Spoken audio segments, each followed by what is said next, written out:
My name is Anna, and you are listening to the Billionaire Lifestyle Podcast 30 for 30 edition with your host and my stepdad, Emmett Michaels.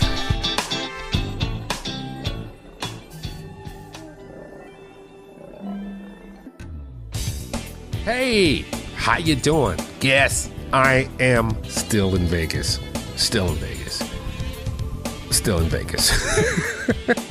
As I told you, I am not a Vegas person, usually about 24 hours, but I'm taking in the experience that I have.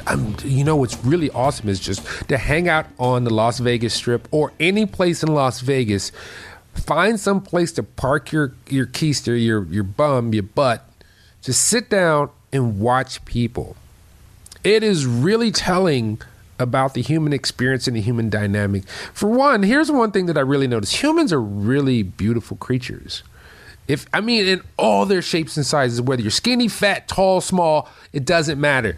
You're a beautiful entity, each one of you. So just think about a city like Las Vegas where there are literally just tons of people milling around.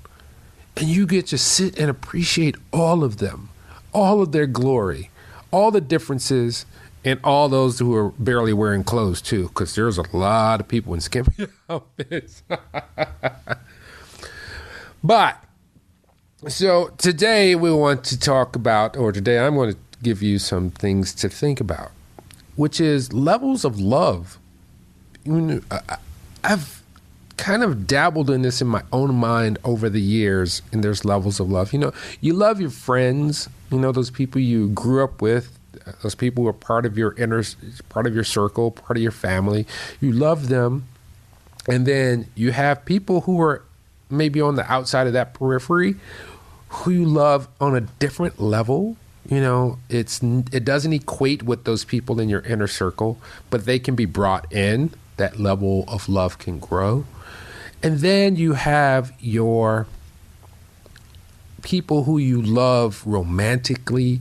You have people that you love platonically. You have people that you love what they stand for.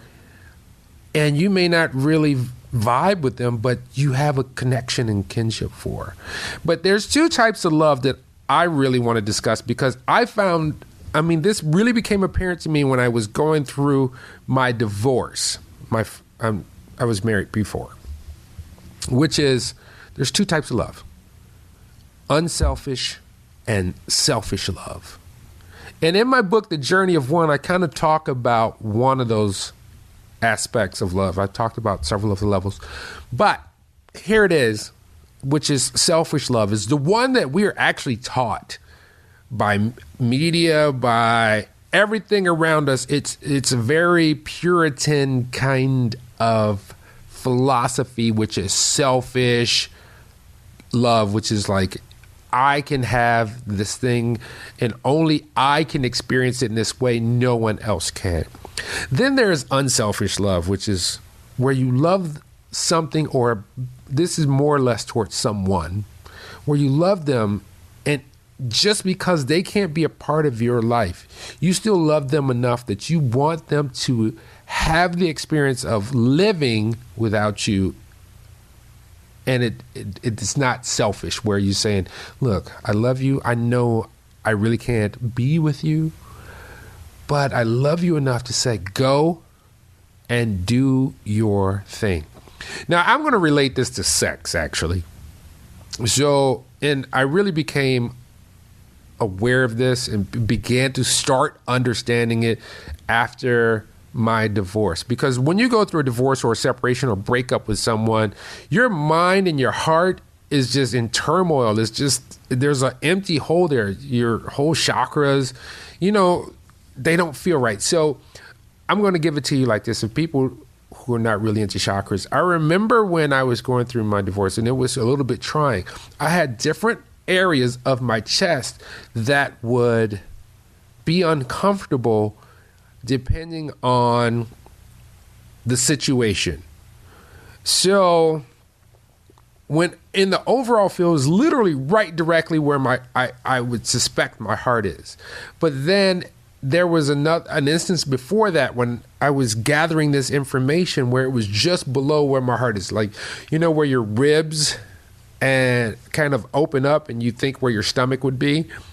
I would have a feeling there. So there were literally two different places where I were having these tight knot feelings of like the energy is not right.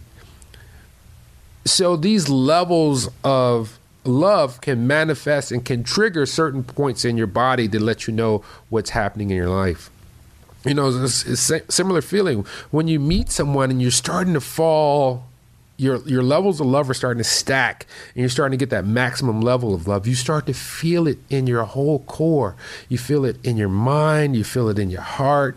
You feel it in your solar plexus. You just feel giddy and you feel light.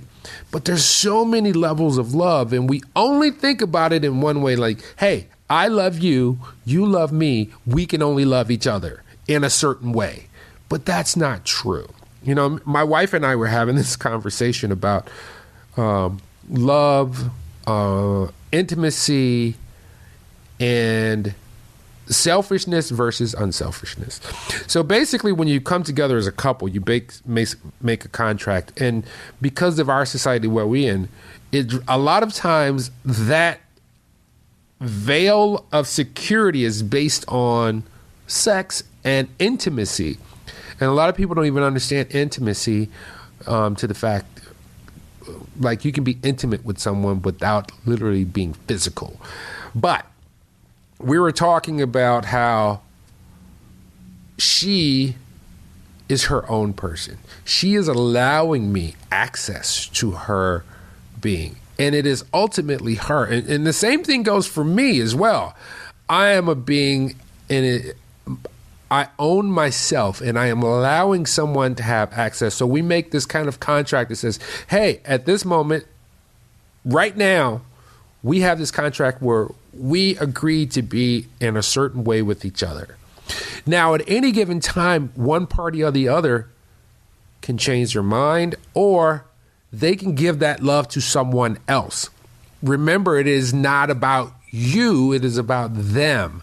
So if they give that love to someone else, we tend to get really messed up about it because we are selfishly saying that this is only for us. Now, I'm not saying that we're swingers or anything like that, but I'm just giving you a different point of view on how to look at love. Let's say someone is giving more, and a lot of times it manifests in attention, where someone is giving attention to something or some other person, and another person feels slighted. Here's a good one for you. When new couples have an addition to their family, so you have a male and a female, or two males, whatever, and a child comes in. And so one of those beings is going to give more attention to this child of the relationship, and the other person can feel slighted. This manifests in a lot of relationships where it gets kind of rocky when you introduce some other entity that requires love from one or both of the parties.